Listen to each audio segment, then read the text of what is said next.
ये एक मंजिल है तो रास्ते भी होंगे और एक मेंटर भी जो मुश्किलों को आसान बना दे। नतीजे संयोग नहीं होते, दूसरों से बेहतर स्कोर होते हैं। GS Score, an institute for civil services. Good career is a process, and mentoring at GS Score is driven by primarily two objectives. One is empowerment and another is excellence. This is what we are known for. कामयाबी की राह पर 1000 से भी ज्यादा निशान। GS Score।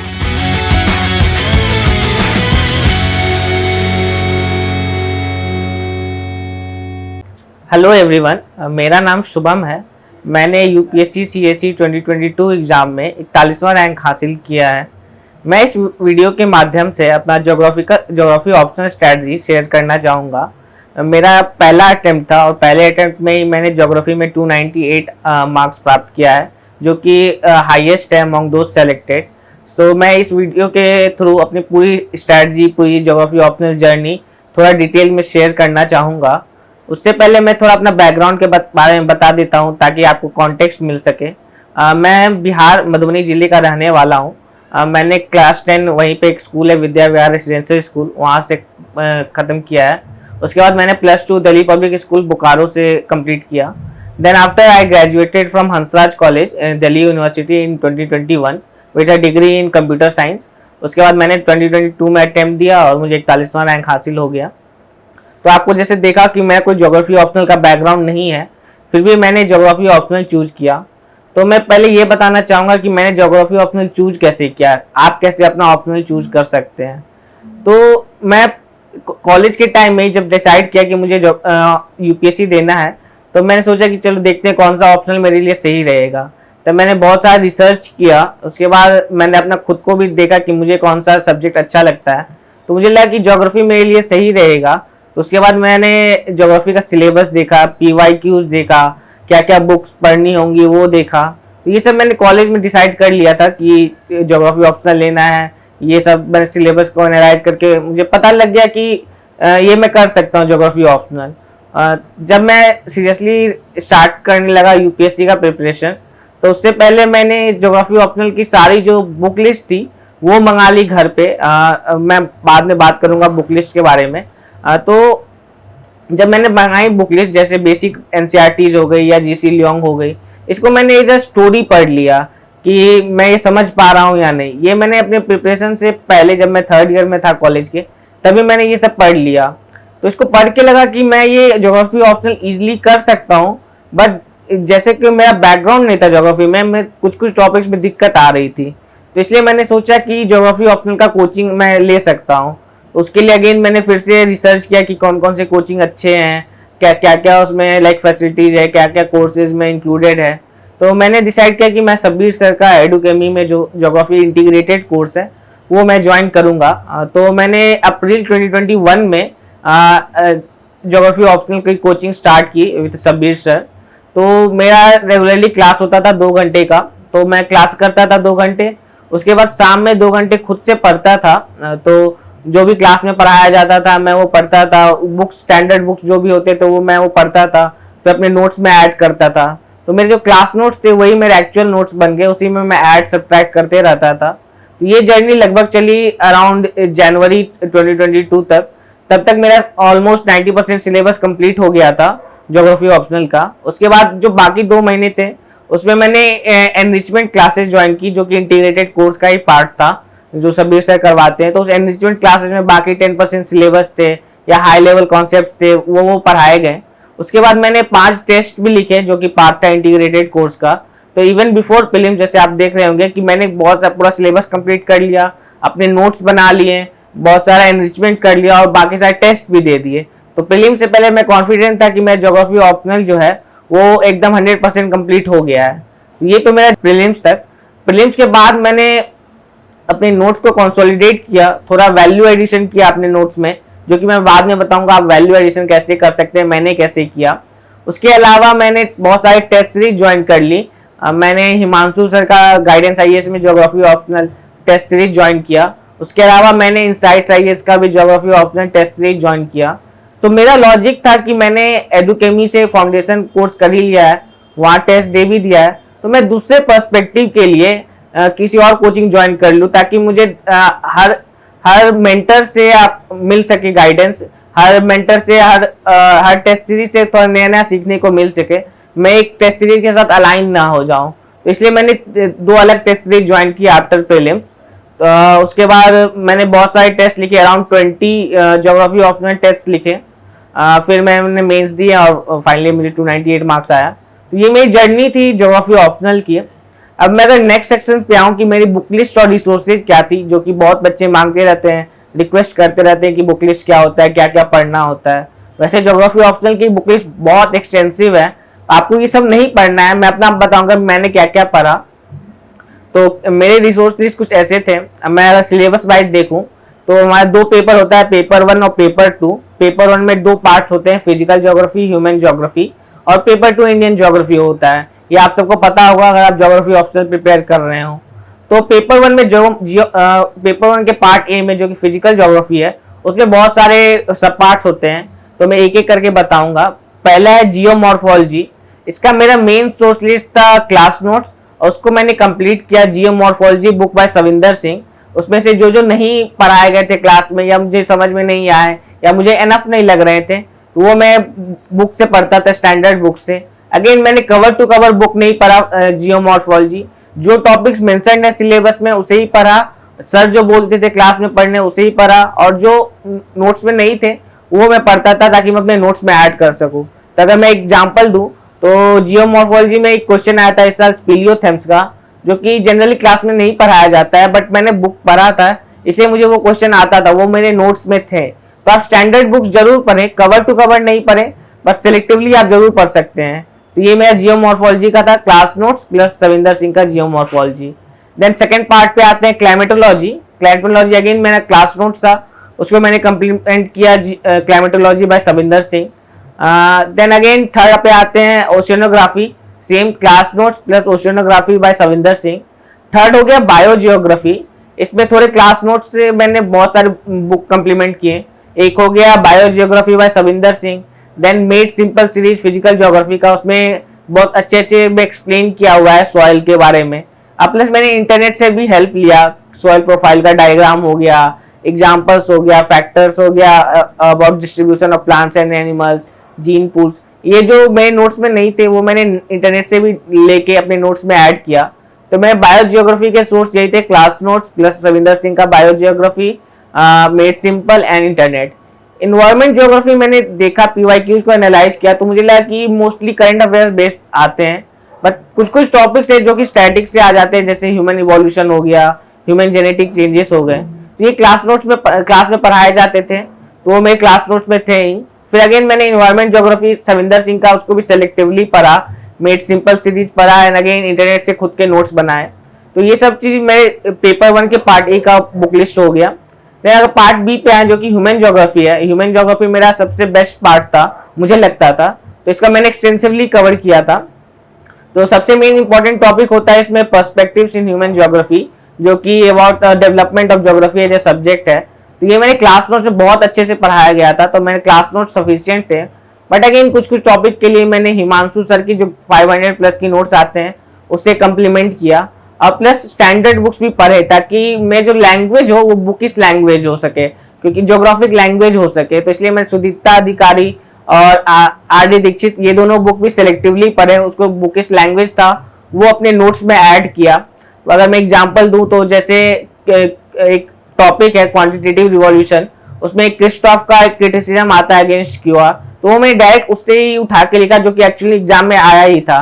तो ये जो टॉपिक होते हैं अगर मैं बुक से पढ़ता हूँ तो ये एकदम ज्योग्राफिक लगने लगते हैं। तो ये मेरे सोर्सेज थे पर्सपेक्टिव के लिए।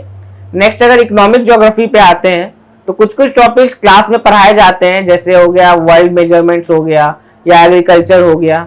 इसके अलावा मैं नेट पे जाता था, जो भी टॉपिक नहीं पढ़ाए जाते थे या बुक्स में नहीं होते थे वो मैं नेट पे जाके देखता था, अपने नोट्स में ऐड कर लेता था।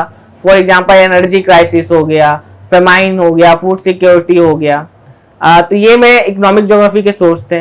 अगर मैं आऊँ पॉपुलेशन ज्योग्राफी पे, पॉपुलेशन एंड सेटलमेंट, तो ये क्लास नोट्स में बहुत अच्छे से पढ़ाया जाता था, तो मेरे क्लास नोट सफिशिएंट थे।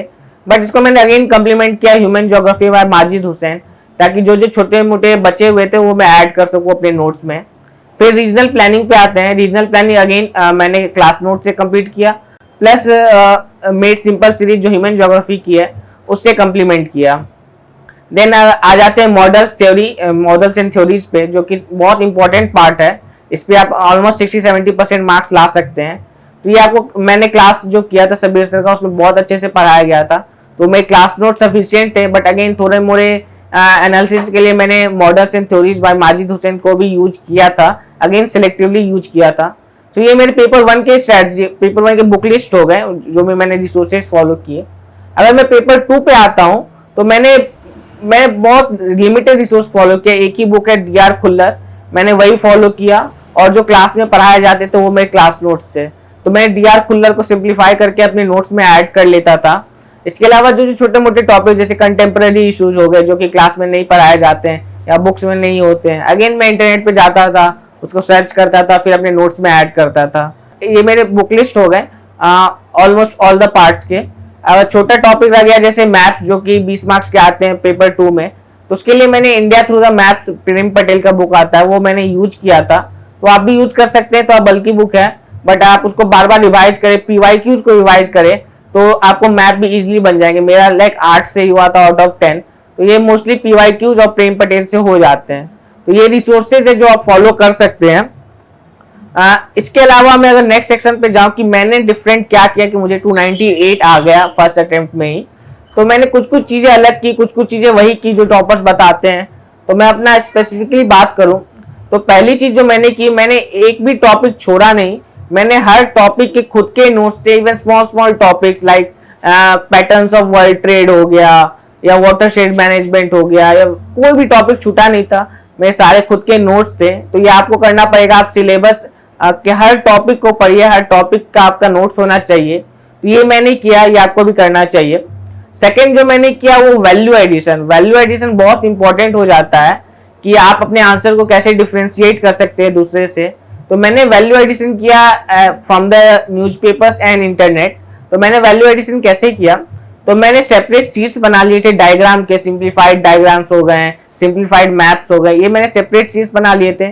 इसके अलावा examples, case studies and data का भी एक सेपरेट शीट बना लिया था, ताकि मैं ऑलमोस्ट हर क्वेश्चन में केस स्टडीज डाल सकूं।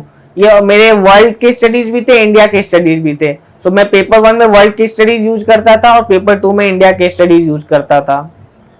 इसके अलावा मैंने वैल्यू एडिशन में करंट अफेयर्स को भी अच्छे से कवर किया। करंट अफेयर जो न्यूज़पेपर में आते थे, उससे मुझे जो भी अच्छा लगता था, जो लगता था कि आ सकता है पेपर में, वो मैं अपने नोट्स में ऐड कर लेता था। तो ये मैंने कुछ वैल्यू एडिशन किए थे अपने आंसर को डिफरेंशिएट करने के लिए। इसके अलावा मैं थर्ड पॉइंट पे आऊं तो मेरा स्ट्रक्चर एंड प्रेजेंटेशन बहुत इंपॉर्टेंट हो जाता है ज्योग्राफी में, कि आप अपने आंसर को ज्योग्राफिक कैसे बनाए, स्पेशली पेपर 2 में। तो पेपर 2 जो हम जानते हैं कि बहुत जीएस टाइप क्वेश्चन पूछे जाते हैं ज्योग्राफी में, तो उसको ज्योग्राफिकल लैंग्वेज कैसे इंक्लूड करना चाहिए। तो इसके लिए मैंने अपनी स्ट्रेटजी बनाई थी कि कोई भी अगर क्वेश्चन आए पेपर 2 में जीएस टाइप, उसको मैं लाइक फॉलोइंग थिंग्स इंक्लूड करता था। पहला जो पेपर 1 में थ्योरीज एंड मॉडल्स थे, वो मैं डायरेक्टली इंक्लूड करता था पेपर 2 में। सेकंड जो भी कीवर्ड्स थे लाइक पर्सपेक्टिव वाला हो गया, एनवायरमेंटलिज्म, रेडिकलिज्म, इसको भी मैं कहीं कहीं यूज कर लेता था as part of introduction and conclusion in paper 2। इसके अलावा मैं जो स्ट्रक्चर होता था उसमें मैं ज्योग्राफिकल स्ट्रक्चर करने का कोशिश करता था। अगर मैं एग्जांपल दूं तो कोई भी अगर पैटर्न वाला क्वेश्चन है तो मैं स्पेशियल एंड टेम्पोरल पैटर्न लिखता था। मैं रीजनलाइजेशन का कोशिश करता था कि कोई भी अगर इंडिया का क्वेश्चन आए तो मैं रीजनल ज्योग्राफी उसमें अप्लाई कर पाऊँ, कि मैं इंडिया को डिफरेंट रीजन्स में based on different parameter divide करूँ, ताकि थोड़ा रीजनल ज्योग्राफी भी इंक्लूड हो पाए। इसके अलावा मैं बहुत सारे केस स्टडीज, डायग्राम्स वगैरह इंक्लूड करता था पेपर 2 में। इससे होता था कि पेपर 2 एक ज्योग्राफिक हो जाता, तो वो जीएस से थोड़ा ऊपर उठ जाता था, ताकि इसमें अच्छे नंबर आ सके, उनको लगे नहीं कि मुझे ज्योग्राफी आता नहीं है। तो इसके लिए आप ये वैल्यू एडिशन, ये स्ट्रक्चर एंड प्रेजेंटेशन बना सकते हैं, या आप पहले से सोच के जाइए कि आप पेपर 2 में कैसे उसको ज्योग्राफिक बनाएंगे। इसके अलावा मैंने जो इंपॉर्टेंट किया, बहुत सारे टेस्ट दिए। होता था कि टेस्ट से मेरे कंसेप्ट क्लियर हो जाते थे, राइटिंग स्पीड तो इंप्रूव होता ही होता था, और जो मैंने स्ट्रेटजी पहले बताई वो मैं स्ट्रेटजी इंप्लीमेंट करता था टेस्ट में, ताकि मुझे एक्चुअल मेंस में सरप्राइज ना लगे। तो आप बहुत सारे टेस्ट दीजिए, टेस्ट से ये भी एक फायदा होता था कि मेरा रिवीजन हो जाता था। तो मैं जितना भी रिवीजन किया है, जब पार्ट ऑफ टेस्ट किया तो जितने भी कॉन्सेप्ट थे वो मेरे फिंगर टिप्स पे थे। तो आप बहुत रिवीजन कीजिए, टेस्ट दीजिए, इससे आपका कॉन्सेप्ट क्लियर होगा और अपना जो स्ट्रेटजी है वो इम्प्लीमेंट कर पाएंगे। उसके अलावा मैंने किया क्या, PYQ जो करंट अफेयर्स के बेसिस पे मैंने क्वेश्चन कुछ प्रेडिक्ट कर लिए थे कि क्या क्या क्वेश्चन आ सकते हैं। जैसे हमें सबको पता है कि एक रेलिवेंस वाला क्वेश्चन आता है बेस्ड ऑन मॉडल्स या एप्लीकेबिलिटी है या नहीं। तो मैंने वॉन, थुनेन, वेबर इन सब का पहले से आंसर तैयार कर लिया था। मुझे लगा था ये पूछ सकते हैं, तो ये आया भी था, वॉन थुनेन वाला क्वेश्चन आया था। तो ये छोटे मोटे question based on current affairs and PYQs आप प्रेडिक्ट कर सकते हैं। तो इससे होता है क्या, 2-3 क्वेश्चन अगर आप फंस जाए तो उसमें आपको 60-70% मार्क्स आ सकते हैं और टाइम भी आपको कम लगेगा एक्चुअल एग्जाम में। तो ये आप कर सकते हैं, जो मैंने ट्राई किया था। तो ये मैंने कुछ चीजें थी जो मैंने अपने अलग की थी या मे भी सेम चीज की थी जो टॉपर्स बताते हैं। अगर मैं नेक्स्ट सेक्शन पे आऊं कि पेपर कैसे अटेम्प्ट करना है, जो एक्चुअल में 2 पेपर्स होते हैं वो कैसे अटेम्प्ट करें, मेरी भी स्ट्रेटजी थी मैं कैसे अटेम्प्ट करता था। तो मैंने पहले ही डिसाइड कर लिया था कि पेपर 1 में मैं ह्यूमन ज्योग्राफी के 2 कंपलसरी क्वेश्चन जो होता है 2 अटेम्प्ट करना होता है, वो मैं ह्यूमन ज्योग्राफी से अटेम्प्ट करूंगा। मेरा लॉजिक था कि ह्यूमन ज्योग्राफी में मैं बहुत सारा वैल्यू एडिशन कर सकता हूँ और इसमें बहुत सारे करंट अफेयर्स ऐड कर सकता हूँ। कॉन्सेप्ट तो मेरे सही थे ही, तो इसमें भी ह्यूमन ज्योग्राफी में भी मेरा लॉजिक था मैं पर्सपेक्टिव से एक क्वेश्चन और एक क्वेश्चन मॉडल्स एंड थ्योरी से अटेम्प्ट करूं, क्योंकि ये डायरेक्ट क्वेश्चंस होते हैं। मॉडल एंड थ्योरीज में अगर मुझे आता है वो डायरेक्ट जो पूछा है core demand of the question, तो मुझे इजीली 70% मार्क्स आ सकते हैं। तो इस साल पूछा गया था वॉन थुनेन का, जो कि मुझे आते थे, तो मैंने वही अटेम्प्ट किया। फिर एक QR और क्वांटिटेटिव रिवोल्यूशन का क्वेश्चन था पर्सपेक्टिव से, तो मैंने ये अटेम्प्ट किया था। तो आप पहले से बना के चले कि आपका स्ट्रेंथ क्या, आपका वीकनेस क्या, उस हिसाब से आप पेपर अटेम्प्ट करें। मेरा स्ट्रेंथ था models in theories and perspective, तो मैंने 2 क्वेश्चन यहीं से अटेम्प्ट किए। उसके अलावा मुझे मेरा ये भी था एक पॉपुलेशन से या सेटलमेंट से कर सकते थे अटेम्प्ट, क्योंकि ये सब क्वेश्चन जो होते हैं काफी फैक्चुअल होते हैं, काफी स्ट्रेट फॉरवर्ड होते हैं, तो इसमें आपको अच्छे मार्क्स आ सकते हैं। और एक था कि एक फिजिकल ज्योग्राफी से अटेम्प्ट कर लेंगे। तो होता क्या था, जैसे 3 क्वेश्चन हमें अटेम्प्ट करने होते हैं 20 मार्कर्स एंड 2 15 मार्कर्स। तो मेरा लॉजिक था कि मैं वो क्वेश्चन अटेम्प्ट करूं जिसमें 20 मार्कर्स के हर पार्ट्स आते हो, क्योंकि 20 मार्कर्स में मुझे ज्यादा नंबर आ सकते हैं। बट थैंकफुली मैंने जो क्वेश्चंस चूज किया उसमें मुझे तीनों क्वेश्चंस आते थे, 20 मार्कर्स भी 2 15 मार्कर्स भी, तो ये मेरे लिए इजी हो गया। तो ये मेरा पेपर 1 का अटेम्प्ट करने का स्ट्रेटजी था। तो मैं स्टार्टिंग करता था कंपलसरी 20 मार्कर्स से, उसके बाद मैं 10 मार्कर्स पे जाता था। उसके बाद देन अगर पेपर 2 पे आए, पेपर 2 पे भी मैं वैसे ही सिलेक्ट करता था, जो भी ह्यूमन ज्योग्राफी से रिलेटेड था मैं वो सिलेक्ट करता था। अगर फिजिकल ज्योग्राफी में स्ट्रेट फॉरवर्ड क्वेश्चन है, जैसे पिछले साल मॉनसून वाला एक क्वेश्चन था, तो मैं वो अटेम्प्ट कर सकता था। तो मेरा यही स्ट्रेटजी था, जो मेरा स्ट्रेंथ है मैं उसी को प्ले करूं, जो मेरा वीकनेस है उसे मैं इग्नोर कर दूं। तो मेरा वीकनेस रीजनल डेवलपमेंट था, इससे मुझे अच्छे से ग्रास्प नहीं था कॉन्सेप्ट का, तो मैं वो टच भी नहीं करता था, मैं अपने स्ट्रेंथ पे वर्क करता था। तो ये मैंने पेपर 1 और पेपर 2 का कैसे अटेम्प्ट करें वो आप देख सकते हैं। कि अगर आपका स्ट्रेटजी अलग हो सकता है, मेरा स्ट्रेटजी अलग हो सकता है, ये आपको कॉपी करना है या ना करना है वो आप पे डिपेंड करेगा, या आप अपना डिसीजन खुद लें। इसके अलावा मैथ्स एंड डायग्राम्स का बहुत इंपॉर्टेंट रोल होता है ज्योग्राफी में अच्छे मार्क्स लाने का। अगर मैं अपनी बात करूं तो बहुत सारे क्वेश्चन थे, जैसे क्वाड के हो गए या क्लाइमेट चेंज वाला हो गया, माउंटेन्स वाला हो गया, इससे मैंने सारे पेज में डायग्राम से बहुत भर दिया था। इवन केस स्टडीज में भी डायग्राम बनाता था। आपको जरूरी नहीं है पूरा डायग्राम बनाना, आप छोटा छोटा डायग्राम भी बना सकते हैं, जैसे इंडिया का बस नॉर्थ ईस्ट का बना सकते हैं डायग्राम, या सिंप्लीफाई कर सकते हैं मैप्स को। फॉर एग्जाम्पल अगर मैप है इंडिया का सेक्स रेशियो वाला, तो आपको जरूरी नहीं है मोर देन 900 लेस देन 800 करने का, आप सिंपल कर सकते हैं above national average, below national average. तो ये जो मैप्स एंड डायग्राम्स है इसको सिंप्लीफाई कीजिए, हर क्वेश्चंस में डालिए। अगर फोर्स नहीं करना है, ये आपको खुद पता चल जाएगा कहाँ मैप्स यूज कर सकते हैं, कहाँ डायग्राम्स यूज कर सकते हैं। आप जितने टेस्ट दीजिएगा आपको उतना पता चलते जाएगा कि यहाँ पे मैप्स यूज होने वाला है, यहाँ पे ये डायग्राम यूज कर सकते हैं। और जैसे जैसे आप प्रैक्टिस करिएगा इस मैप्स एंड डायग्राम्स को, वैसे एग्जाम में बहुत जल्दी बन जाएंगे, आपको टाइम नहीं लेगा, आपको स्क्रैच करने का जरूरत नहीं पड़ेगा, एकदम स्मूथ डायग्राम बनेगा। तो ये आप प्रैक्टिस कर सकते हैं। और अगर मैं जो फ्यूचर एस्पिरेंट्स हैं जो ज्योग्राफी एज ऑप्शनल चूज किए हैं उनके लिए मैं कहूँगा कुछ जो इम्पोर्टेंट टिप्स अगर मैं देना चाहूँ तो आप सिलेबस कंप्लीट कीजिए। सिलेबस आपके फिंगर टिप्स पे होने चाहिए। एक एक टॉपिक जो है सिलेबस का, इवन छोटा छोटा टॉपिक, वो कंप्लीट कीजिए। आपका सिलेबस छूटना नहीं चाहिए। Syllabus is like a Bible for all of us geography optional student. तो सिलेबस आपका फिंगर टिप्स पे होना चाहिए। इसके अलावा आप कॉन्सेप्ट जो भी है, कॉन्सेप्ट, क्योंकि ज्योग्राफी में इंपॉर्टेंट कॉन्सेप्ट होते हैं, वो आपको कॉन्सेप्चुअल क्लैरिटी होना चाहिए कि जियोसिंक्लाइंस क्या होते हैं, माउंटेन्स बिल्डिंग कैसे होता है, प्लेट टेक्टोनिक्स क्या है, मॉनसून्स कैसे ओरिजिन होता है, क्या क्या थ्योरी है। ये कॉन्सेप्ट आपका सही होना चाहिए। अगर आपके कॉन्सेप्ट सही है तो आप कोई भी आंसर इजीली अटेम्प्ट कर सकते हैं। तो ये मैं कहूँगा आप सिलेबस कंप्लीट कीजिए, कंसेप्चुअल क्लैरिटी लाइए, और जैसे मैंने बताया था कि वैल्यू एडिशन, ये सब आप प्रीलिम्स के बाद कर सकते हैं। मैं कहूँगा कि आप प्रीलिम्स से पहले ज्योग्राफी ऑप्शनल सिलेबस कंप्लीट कर लें। तो ये कुछ टिप्स है मैं देना चाहूँगा। बाकी बहुत सारे मिथ्स होते हैं मार्केट में अराउंड ज्योग्राफी ऑप्शनल सिलेबस कि मार्क्स नहीं आते हैं, मार्क्स कम आते हैं। बट मैं बात करूँ खुद की तो मुझे मार्क्स आए फर्स्ट अटेम्प्ट में 298, बहुत को 300 भी आए हैं, बहुत को 290 अब भी आए, 280 भी आए हैं। तो अगर आप मेहनत करेंगे तो आपका सिलेबस इजीली कंप्लीट हो जाएगा, आपको कॉन्फिडेंस आएगा ज्योग्राफी ऑप्शनल में, और इजीली आप मार्क्स ला भी सकते हैं। Thank you DKT for providing me a platform so that I can share my strategy for the benefit of all. Thank you everyone.